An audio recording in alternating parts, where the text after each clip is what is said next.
Perasaannya antara sedih dan bahagia. Sedihnya adalah karena harus meninggalkan saudara-saudara kita yang sedang dalam kesusahan di jalur Gaza. Bahagianya adalah berkumpul kembali, bertemu dengan keluarga dan rekan-rekan semua yang ada di Indonesia. Perasaan saya akhirnya bisa kembali ke Indonesia, alhamdulillah saya bersyukur. Tapi di sisi lain, saya juga sedih. Kita punya keluarga di Palestina sana, itu saudara kita, sesama Muslim, dan di sana sudah terasa seperti rumah kedua bagi saya pribadi. Bertugas di Gaza selama 4 minggu, pengalamannya bersama IMT Mercy. Kita ditempatkan di Rumah Sakit Nasr, di mana di situ kita berkolaborasi, bekerja sama dengan dokter Palestina yang ada di Rumah Sakit Nasr. Kami ditugaskan di kamar operasi. Di situ ada, selain saya, ada juga Dr. Faradina, dokter spesialis bedah, juga ada juga Dr. Yasmin, Dr. Objin, dan Dr. Farhan, dokter emergensi. Di mana kita di rumah sakit tersebut sama-sama dengan dokter Palestina membantu masyarakat Gaza.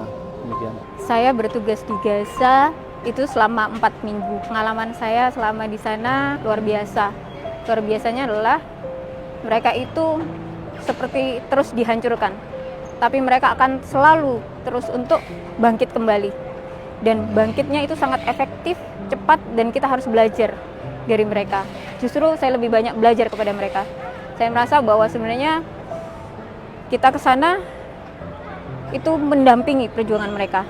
Semuanya berkesan. Tapi yang paling berkesan adalah saat kita bersama-sama masyarakat Gaza melakukan aktivitas bersama-sama, apakah itu makan bersama, bertugas bersama, itu sangat berkesan. Dan yang paling berkesan lagi adalah belajar bagaimana karakter masyarakat Gaza yang sangat strong, mentalnya itu tidak pernah mengeluh sedikit pun, yang selalu bersyukur pada Allah apapun yang terjadi dalam kehidupannya, seburuk apapun yang terjadi mereka selalu mengucapkan Alhamdulillah.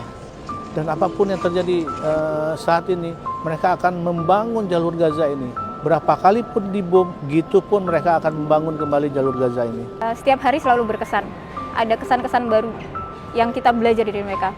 Tapi di antara semuanya, salah satunya kalau terkait dengan selama saya bertugas di sana, saya baru sadar bahwa setiap orang itu pasti punya luka. Entah itu secara fisik ataupun secara mental. Tapi mereka bangkit kembali dan justru mereka bangga dengan luka-luka itu. Saya pernah mengoperasi pasien, satu pasien itu dia sampai 5 kali operasi karena komplikasi. Jadi luka yang paling sering tentu saja akibat luka ledakan ataupun tembakan. Tapi luka ledakan itu tidak sederhana karena efeknya masif. Kita tidak bisa memprediksi dan banyak tempat. Artinya satu pasien bisa diamputasi kanan, eksternal fiksasi kiri, amputasi tangan, terus entah ada hematotorak sehingga perlu dibuka juga bersamaan juga dengan ada sisa-sisa ledakan di dalam perutnya, dan tidak hanya di satu titik. Tapi mungkin Allah yang menghendaki menciptakan manusia sekuat itu sehingga mereka bisa bertahan untuk menyampaikan pesan betapa kekuatan itu memang dari Allah. Dan mereka justru bangga dengan itu. Tantangan yang dihadapi selama bertugas pasti medical supply, karena sejauh ini itu yang belum diperbolehkan masuk. Bagaimana kita bisa tetap melaksanakan tugas melayani pasien, tapi dengan medical supply yang terbatas. Selain itu, pergerakan kita itu terbatas, sehingga kita harus efektif saat memberikan pelayanan. Bisa jadi sebenarnya tantangan terbesar itu bukan dari mereka yang menghancurkan tempat itu, tapi tantangan terbesar itu justru menaklukkan ego kita sendiri pada saat kita bertugas. Tantangan terberat adalah ketika di Kairo hidup sebagai orang pensiunan.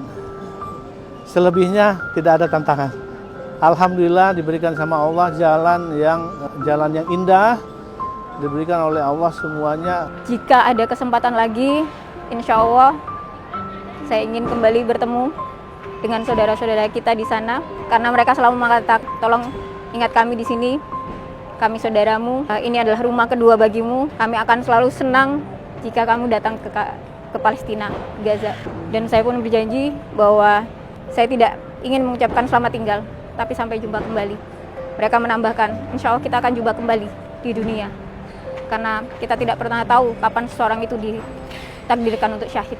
Insya Allah berangkat lagi ke Gaza. Ayo orang Indonesia, banyak-banyak kita ke Gaza, kita penuhin Gaza. Kita bantu saudara-saudara muslim yang sedang kesusahan di Gaza bersama Mercy. Pesan yang ingin disampaikan terkait situasi di Gaza saat ini, mereka selalu menyampaikan kepada saya, tolong sampaikan kondisi kami di Palestina. Apa yang dilihat di sosial media itu hanya sebagian kecil, dan kenyataannya tentu lebih berat, jauh lebih berat, berkali-kali lipat dari apa yang dilihat di sosial media. Yang mereka minta adalah tolong untuk selalu mendoakan mereka. Mereka sangat sadar bahwa diri mereka ditunjuk oleh Allah untuk menjaga bumi Palestina.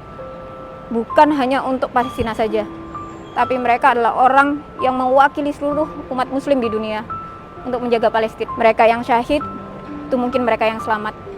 Kita hanya kebetulan beruntung Allah beri kesempatan untuk membersamai dan menguatkan langkah mereka.